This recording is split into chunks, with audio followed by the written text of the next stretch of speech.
Types of साल्टमा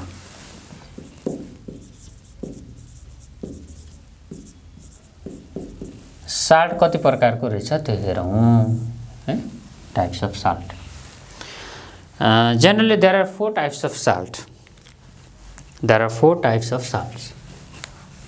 generally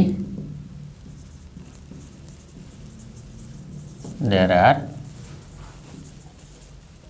4 types of salts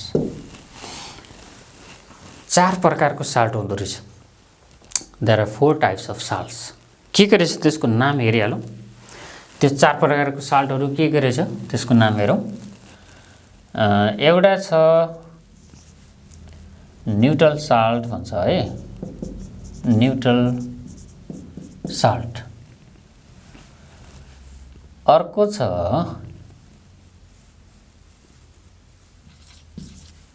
acidic salt भन्छ acidic salt अर्को छ basic salt अर्को छ हाइड्रेटेड साल्ट यस्तो 4 प्रकारको साल्टहरू यो छ फर्स्टमा न्यूट्रल साल्ट न्यूट्रल साल्ट भनेको एसिडको क्यारेक्टर पनि बाँकी नभएको बेसको क्यारेक्टर पनि बाँकी नभएको न्यूट्रल साल्ट एसिडिक साल्ट भनेको एसिडको क्यारेक्टर बाँकी भएको बेसिक साल्ट भनेको बेसको क्यारेक्टर बाँकी भएको र हाइड्रेटेड साल्ट भनेको वाटर मोलिक्युल कन्टेन गर्ने त्यस्तोलाई हामी यसरी 4 वटा क्याटेगोरीमा डिस्टिङ्ग्विस गरिरहेछौँ न्यूट्रल साल्ट कसरी बन्छ भने neutral salt is formed by the complete displacement of hydrogen from एसिडबाट सबै हाइड्रोजन डिस्प्लेस भयो भने त्यहाँ न्यूट्रल साल्ट बन्छ लेखौँ त यसको के रहेछ कसरी बन्ने रे this type of salt is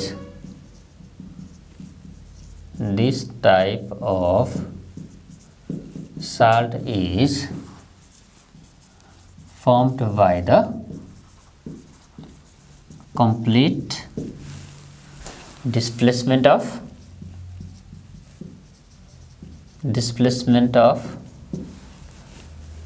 hydrogen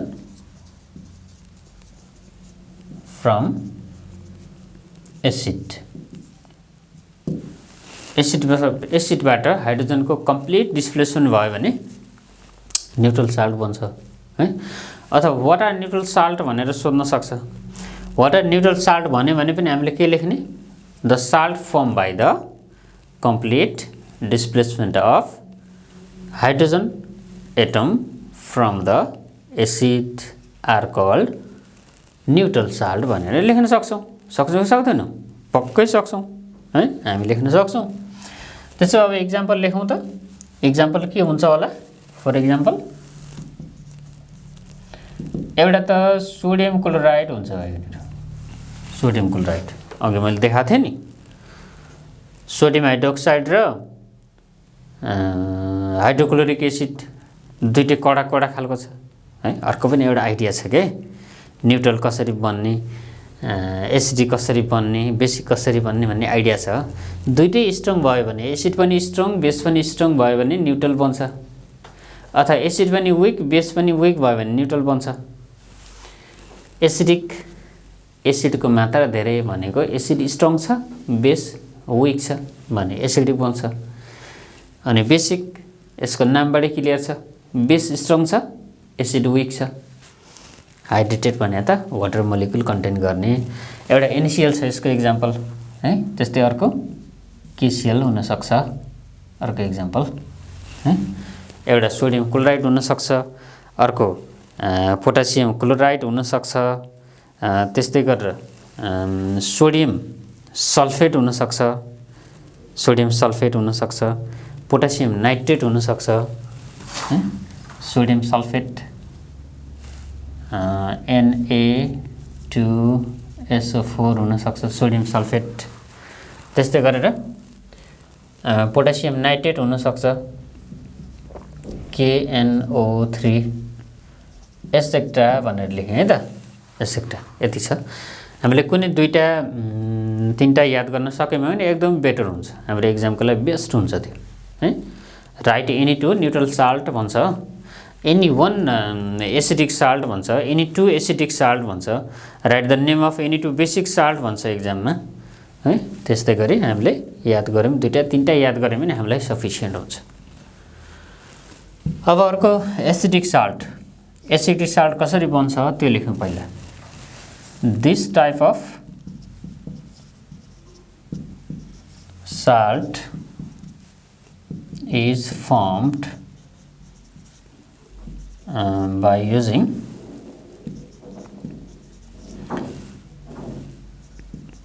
strong acid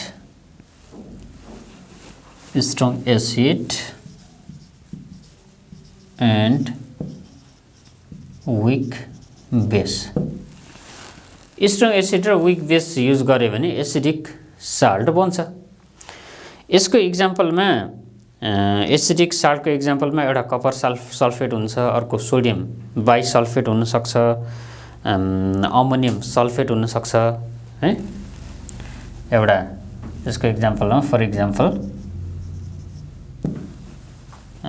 copper sulphate हुन्छ एउटा sodium bisulphate ammonium sulphate NH4 SO4 et cetera यति चीजहरु याद गरौँला एउटा copper sulphate sodium bisulphate ammonium sulphate यो तीनटा याद गरौँ यो तीनटा भनेको के रहेछ त एसिडिक साल्ट रहेछ है एसिडिक साल्ट जुन कसरी बन्छ त this type of salt are formed by using strong acid and weak base भाइ बहिनीले फेरि ओ यो सानो हो भन्ने चाहिँ नबुझ्नु है यो अक्सिजन नै हो यो एटमकै सिम्बल हो यो सानो होइन यहाँ मैले लेख्दा लेख्दै दुब्लाको हुन सक्छ के जाडोले मैले लेख्दा लेख्दै यहाँ दुब्लाको हुन सक्छ यो ठुलै हो है यो ठुलै हो यसमा कन्फ्युजन नहुने मैले यस्तो जानेर रेडिकल लेखेको हुन्छु सल्फेट कार्बोनेट नाइट्रेट रेडिकल लेखेको हुन्छु त्यहाँनेर ओ भनेको अक्सिजन नै हो क्यापिटल ओ हो भनेर बुझ्ने त्यस्तै अर्को बेसिक साल्ट छ है बेसिक साल्ट भनेको this type of salt are formed by using के त भाइ बहिनीहरु अनुमान गर्नुस् त by using strong base and weak acid this type of salt are formed by using strong base and weak acid for example यसको एक्जाम्पलहरु जस्तै वीक एसिड छ वीक एसिड भनेपछि कार्बोनेटहरु आउने वीक एसिड भनेको हाम्रो के हुन्छ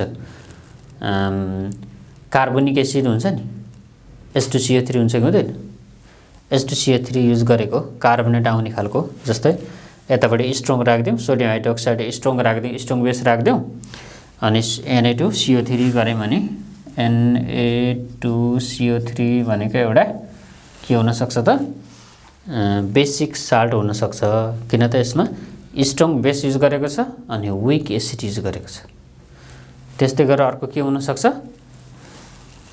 CH3COOK यसको नाम के होला भाइ बहिनीहरु यसको नाम भनेको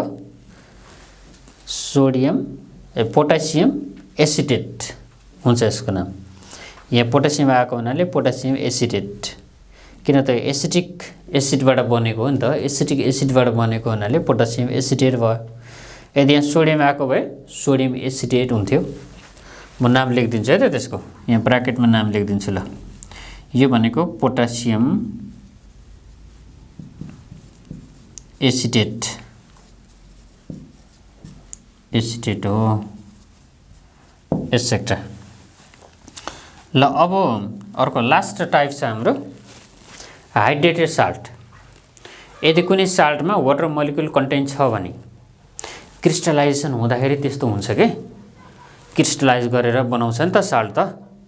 अनि क्रिस्टलाइजेसन गर्दाखेरि वाटर मोलिक्युल के हुन्छ, रिमुभ हुँदै उड्दै उड्दै उड्दै जान्छ अनि लास्टमा बाँकी रह्यो। त्यस्तो चाहिँ हाइड्रेटेड साल्ट भन्छौँ हामी। The salt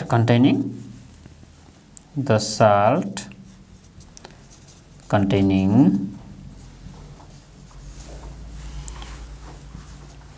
certain number of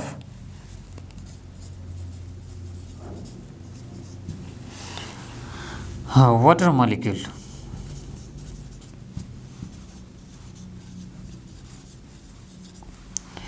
are called hydrated salt. Hydrated salt. यो भनेको क्रिस्टलाइजेसन प्रोसेसमा हुन्छ यस्तो कुरोहरू। क्रिस्टलाइज गर्दाखेरि the salt containing number of water molecules, certain number of water molecules are called hydrated salt. For example, यसको example लेखौँ। For example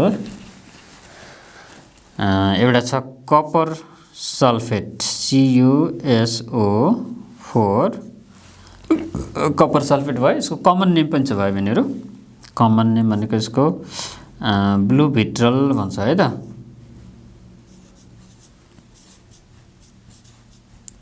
blue भिट्रल। त्यस्तै अर्को छ जिङ्क सल्फेट ZnSO4, यसलाई व्हाइट भिट्रल भन्छ। व्हाइट भिट्रल जिङ्क सल्फेटलाई व्हाइट भिट्रल भन्छ। यसमा वाटर मोलिक्युल चाहियो, वाटर मोलिक्युल कन्टेन हुनुपर्छ। वाटर मोलिक्युल कतिवटा भने नि यसमा 5 वटा हुन्छ है भाइ बहिनीहरू। यसमा 5 वटा वाटर मोलिक्युल हुन्छ, 5H2O। यसलाई भन्दाखेरि ब्लू भिट्रल भन्छ। ब्लू भिट्रल।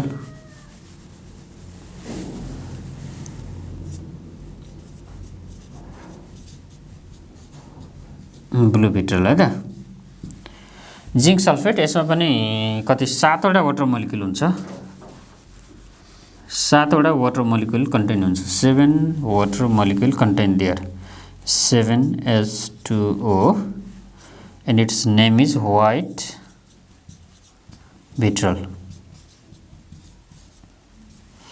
त्यस्तै सोडियम सल्फेट Na2SO4 10H2O, यो पनि एउटा साल्ट हुन्छ। Sodium sulphate 10H2O।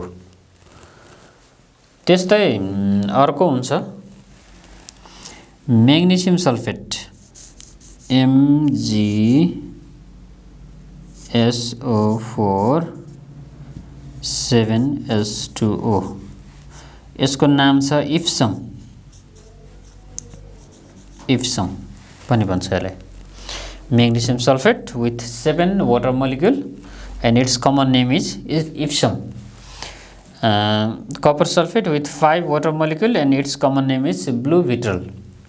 Zinc sulfate with 7 water molecule and its common name is white vitriol. Sodium sulfate with 10 water molecule, it has no common name.